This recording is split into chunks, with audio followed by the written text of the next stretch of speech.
Welcome back to Investing Talk Podcast. Today we're looking at NuScale Power, a leader in the small modular reactor space. As usual, before we start, subscribe, like, and comment to this video to support the show. And if there's a specific company you want us to look into, leave it in the comments below. So let's get into the analysis.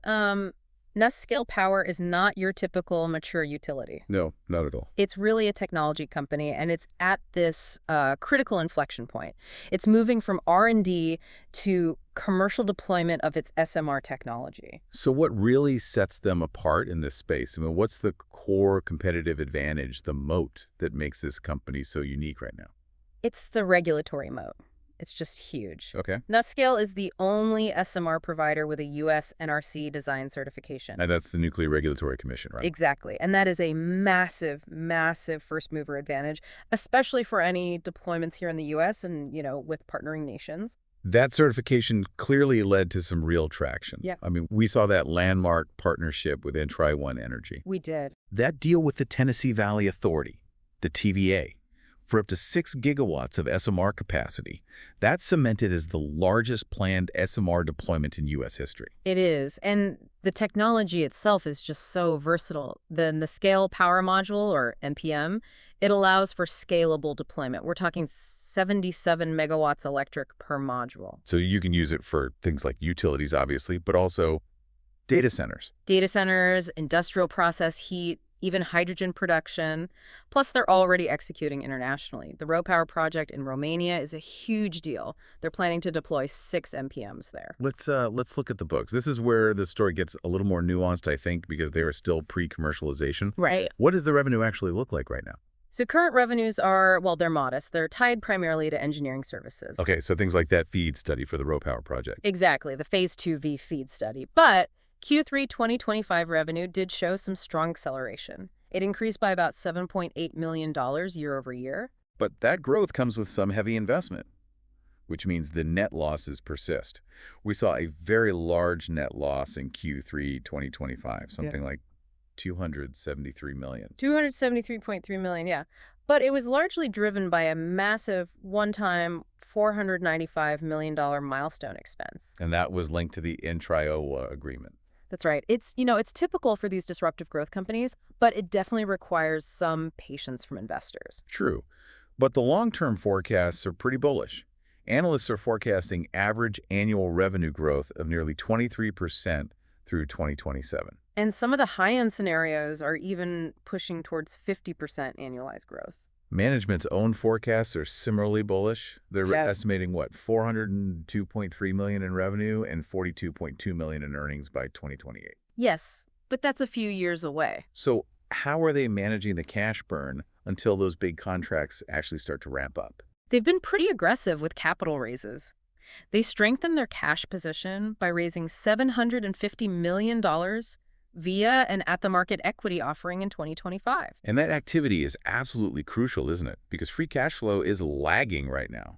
It is. So that liquidity risk is being managed through these timely capital raises and also milestone-based project financing. Which brings us to the near term. Yes.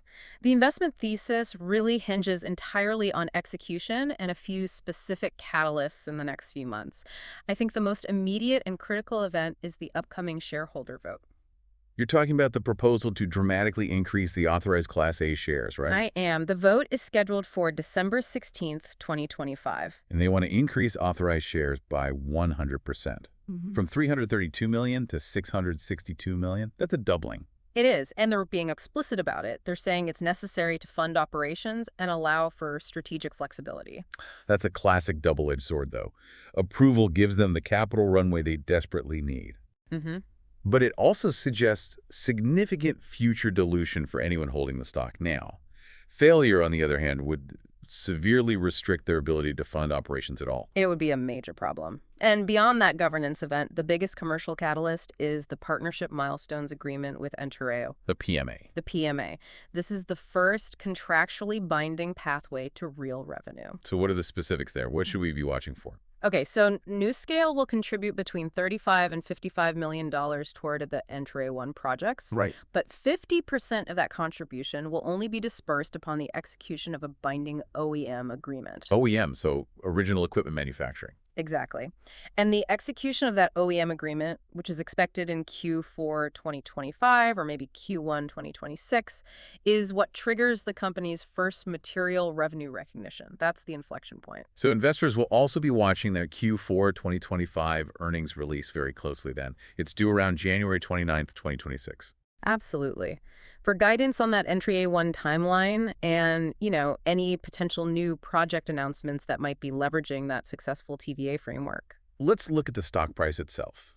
Looking at the structure, there's been a pretty constructive longer-term uptrend. There has. The price is currently trading above its 200-day average, which is at $17.43. The stock is near 1860 right now. And despite some really high recent volatility, over 27% in 30 days, the support levels seem to be intact. They do. The price has been sort of channeling recently with some resistance building up between $19 and $20. And the lack of a breakdown below that 50-day average, it suggests that there's confident buyer support there. I think so. We're also seeing some compelling speculative buzz circulating. Oh, really? The success of the TVA deal has sparked rumors of, further U.S. utility partnerships being explored. Well, that makes sense. I've also heard some chatter about possible M&A interest given their unique NRC regulatory position. Yes, and even rumors of technology licensing deals, particularly focused on the hyperscale data center sector, as all those tech giants are looking for green power solutions. Okay, so we have to be clear about the risks here, too. The primary challenge, it just remains execution, doesn't it? It does. NuScale has not yet sold a single SMR. So the shift from design certification to large-scale deployment is, it's capital intensive. And it's subject to project delays, cost overruns, supply chain issues. But let's just reiterate the dilution risk. The aggressive capital raising, particularly that 100% proposed increase in authorized shares, it just means investors need to anticipate pretty significant dilution as the company funds its operations in these very large projects.